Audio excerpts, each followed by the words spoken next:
ನಿಮ್ಗೆಲ್ಲ ಗೊತ್ತಿದೆ ಅಲ್ವಾ 10 ವರ್ಷದ ಹಿಂದಿನ ಲೋಕಾಯುಕ್ತ ವಸೂಲಿ ಕರ್ಮಕಾಂಡದ ಕತೆ. ಒಬ್ಬ ಲೋಕಾಯುಕ್ತರೇ ಖುದ್ದಾಗಿ ಮಗನ ಮೂಲಕ 100 ಕೋಟಿ ವಸೂಲಿ ಮಾಡಿ ಸಿಕ್ಕಿ ಬಿದ್ದಿದ್ರು.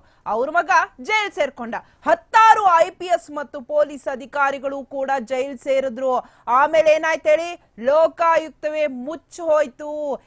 ಈಗ ಮತ್ತೆ ಅದೇ ಲೋಕಾಯುಕ್ತ ಕರ್ಮಕಾಂಡ ಶುರುವಾಗಿದೆ. ಒಬ್ಬ ಹೆಡ್ ಕಾನ್ಸ್ಟೇಬಲ್, ಲೋಕಾಯುಕ್ತದಲ್ಲಿದ್ದ 2 IPS ಅಧಿಕಾರಿಗಳು ಮತ್ತು 6 ಮಂದಿ ಇತರೆ ಅಧಿಕಾರಿಗಳಿಗೆ ಪ್ರತಿ ತಿಂಗಳು 3 ಕೋಟಿ ವಸೂಲಿ ಮಾಡ್ಕೊಡ್ತಿದ್ದ. ಈಗ ನೋಡಿ ಅಣ್ಣ ರೆಡ್ ಹ್ಯಾಂಡ್ ಆಗಿ ಸಿಕ್ಕಾಕೊಂಡ್ಬಿದ್ದಾನೆ. ಅದನ್ನ ಹಂಗೆ ಮುಚ್ಚಾಕಕ್ ಹೊರಟಿದ್ದಾರೆ. ಅರೆ, ನಾವಿರೋದ್ ಯಾಕೆ BTV ಅವರು ಈ ತರ ಹಗರಣಗಳನ್ನೆಲ್ಲ ನಾವು ಮುಚ್ಚಾಕಕ್ ಬಿಡ್ತೀವ ಗುರು? ಖಂಡಿತವಾಗ್ಲೂ BTV ಬಿಡೋದಿಲ್ಲ.